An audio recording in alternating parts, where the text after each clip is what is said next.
Moi, ça ne m'étonne pas. Vous allez me permettre que tout ça, c'est parce que nous ne maîtrisons pas les paradigmes de l'éducation civique.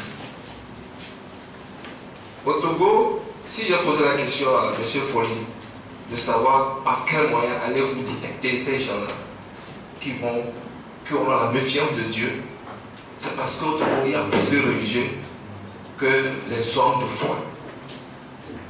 Moi, je ne suis pas catholique. Moi, je suis de telle religion. C'est ce dont nous souffrons.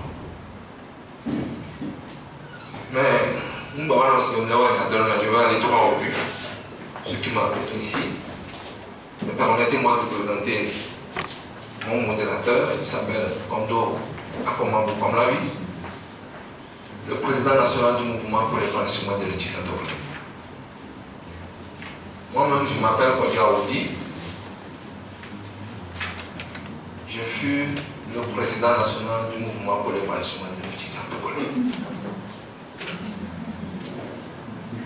Quand nous avions commencé ce mouvement à l'université, même nos parents n'étaient pas d'accord. Donc, juste d'aujourd'hui, on n'a pas tout fait. Mais nous avons fait beaucoup de choses à la communauté étudiante. Par la grâce de Dieu. Par l'aide de Dieu. Je fais cette présentation juste pour vous montrer que moi, après avoir fini mon premier mandat, nos thèses me permettaient encore de léguer un second mandat. Mais pour montrer à la communauté togolaise, à la société togolaise, on peut quitter le pouvoir et vivre encore. Être en harmonie avec son successeur, j'ai organisé un congrès placé sous le signe de l'alternance au pouvoir. Et je suis parti. Il est venu. Je suis sûr que lui aussi va partir.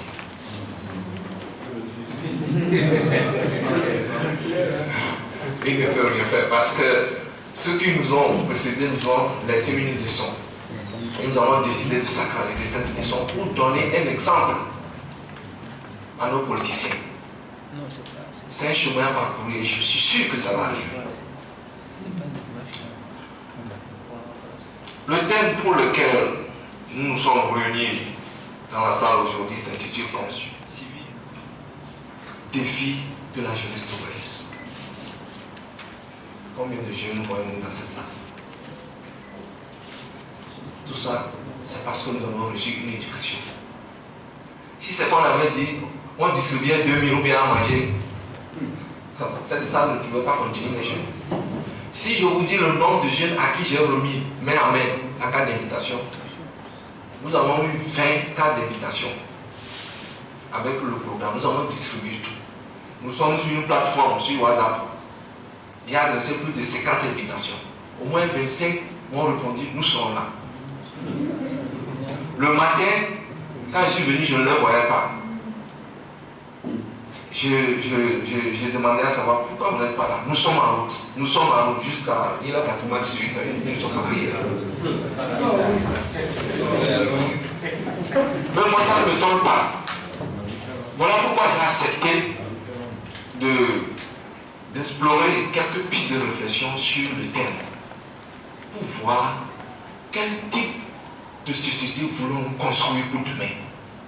Et quand nous crions, nous sommes la relève de demain. Sommes-nous vraiment la relève de demain? Sommes-nous prêts pour vraiment remplacer ceux qui sont là? Quelle est notre part de responsabilité pour la cohésion nationale? Alors, sans plus tarder, d'habitude, je n'ai pas pris je n'ai pas l'habitude de m'asseoir avant de faire mes communications, mais cet après-midi, je vais faire une exception. Distingués invités à vos rangs et grades respectifs, chers camarades étudiants, mes très chers compatriotes, c'est un réel plaisir pour moi de vous présenter quelques pistes de réflexion sur le civisme et la citoyenneté sociale. Quel défi pour la jeunesse togolaise.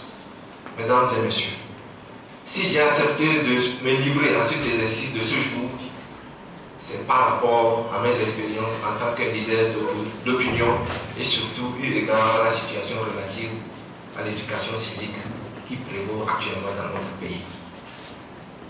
Pendant longtemps, l'éducation civique a été régentée vers seulement la faveur, le pardon, la tolérance. Sans évoquer la solidarité et sans tenir compte surtout de l'intensité de la lutte pour la subsistance des classes sociales défavorisées et les jeunes togolais qui croupissent dans une misère sans précédent.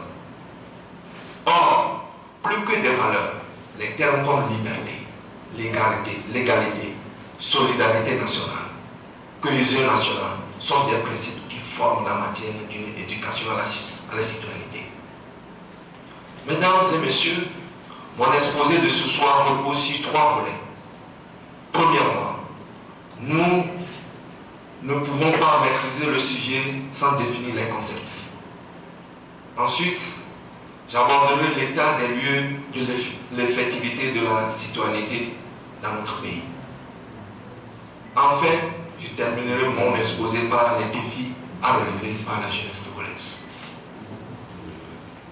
Mais, pour apporter des éclaircissements au sujet autour duquel nous sommes rassemblés ce soir, je me suis permis à me poser une série de questions dont voici quelques-unes. Quel type d'éducation civique et politique avons-nous reçu depuis l'avènement du processus démocratique au Togo, si ce n'est le manque de courtoisie dans les propos politiques, le dénigrement du prochain et la violence verbale voire physique? Dans ce contexte, quel avenir pour la jeunesse togolaise sans une éducation efficiente à la citoyenneté?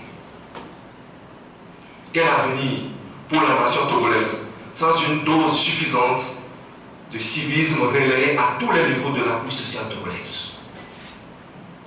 Quel est le devenir de la réconciliation nationale sans une solidarité nationale? Et donc, quelle éducation à la citoyenneté pour quelle jeunesse? Je reprends cette dernière question. Quelle éducation à la citoyenneté pour quelle jeunesse? Mesdames et messieurs, avant toute chose, qu'il me soit permis de vous rappeler que je n'ai ni la prétention, ni le désir d'apporter des réponses définitives à ces diverses questions. Ceci dit, mesdames et messieurs, il faut dire que cette rencontre, autant elle est éducationnelle, autant elle est instructive. Car l'objectif de toute instruction publique est d'inciter à l'ouverture sur les environnements naturels et culturels. En réalité, l'association entre éducation et démocratie est inhérente en l'institution d'un vivre ensemble pacifié et pacifique au sein de la société civile. Dans la pensée républicaine, dès que les mots d'éducation et de démocratie sont réunis de par le principe d'une instruction publique dispensée par l'État et considérée comme indispensable à la construction et au maintien du lien social, l'idée d'une instruction civique qui lui serait sous-jacente semble à chaque fois s'imposer. La quasi-automaticité de cette référence prétend rouvrir les initiatives et les actions engagées par les institutions publiques pour une initiation ou un approfondissement de la citoyenneté. Elle se représente pourtant dans un raccourci artificiel de l'histoire, différencié selon les États en cause, dont certains d'entre eux, tels la France, elle s'expose comme un des derniers reflets de leur fondation révolutionnaire. Pour d'autres, comme notre État togolais, dans lequel la pensée comme la pratique démocratique ne dispose pas d'assises historiques enracinées dans le passé, elle serait comprise comme une des issues des mouvements sociaux ayant conduit à la mise en place d'un régime politique respectueux des attentes de la société civile. Mais encore, faut-il que l'on relève que ces attentes, qui ont été le soubassement du processus démocratique, risquent de ne jamais être satisfaites. Dès lors, qu'est-ce que le civisme et la citoyenneté? Et quel lien peut-il y avoir entre citoyenneté et civilité? Nous avançons pour cerner les concepts dont nous avons évoqué tantôt. L'éducation peut être conçue comme une entrée dans les valeurs du groupe qu'il s'agisse des valeurs de la société, de la famille, de la communauté auquel on appartient, il faut en partager les valeurs. Et je pense que c'est ce que nous sommes en train de faire aujourd'hui. Au-delà des considérations relatives à l'influence du milieu familial ou tendant à évoluer les pressions des groupes sociaux ou religieux, il s'apparaît que les valeurs s'inculquent. Elles ne forment pas nécessairement un dogme établi et rigide. Quant à la citoyenneté, elle désigne avant tout un état ou un statut. Celui d'être reconnu ou de se reconnaître citoyen. Est-ce que nous sommes vraiment citoyens togolais? C'est-à-dire membres d'une collectivité. Si cette collectivité est souvent considérée comme un État ou une nation, elle est également étendue à des entités supranationales comme l'Union européenne, l'Union africaine, voire le monde entier, comme le sujet l'expression citoyen du monde. La question se pose également de savoir si elle peut être étendue à des collectivités plus restreintes, telles qu'une sous-nationalité, une région, voire à une ville, comme le sujet les expressions droit de cité ou citoyen d'honneur. De manière dérivée, la citoyenneté désigne parfois aussi l'ensemble des droits et des devoirs liés à l'État déjà évoqué, c'est-à-dire au statut du citoyen. Si vous êtes un citoyen, vous avez des droits et des devoirs. Et souvent, nous parlons plus de nos droits.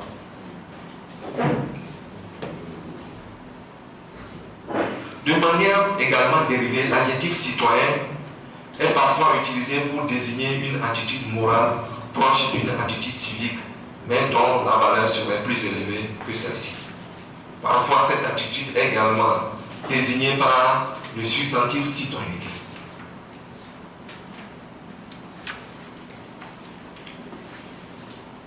De manière négative, l'absence de citoyenneté en général ou d'une citoyenneté déterminée, de même que le manquement grave à ces devoirs de citoyen suscite évidemment de nombreux problèmes sur lesquels nous pouvons revenir dans les débats. Le civisme désigne quant à lui non plus un état ou bien un statut, mais une vertu, une attitude de respect pour la collectivité dont on est membre, et en particulier de respect des devoirs qui en découlent, voire une disposition plus active à différentes formes de solidarité sociale. De manière négative, l'incivisme désigne un manque de respect pour le bien de la nation, désignant parfois des comportements que d'autres qualifient d'incivilité. Ces déclinations nous conduisent à voir d'une manière subsidiaire ce que c'est que la civilité pour ne pas faire trop de confusion. La civilité désigne également une attitude de respect, celui des convenances en vigueur dans un milieu social donné. Elle se rapproche plus du savoir-vivre en se conformant parfois avec lui. On souligne généralement que la civilité relève de la sphère privée, au sens où elle vise des relations interpersonnelles, alors que le civisme relèverait de la sphère publique, au sens où elle affecterait l'organisation des pouvoirs publics. Voilà, en quelque sorte, décliner le sens des mots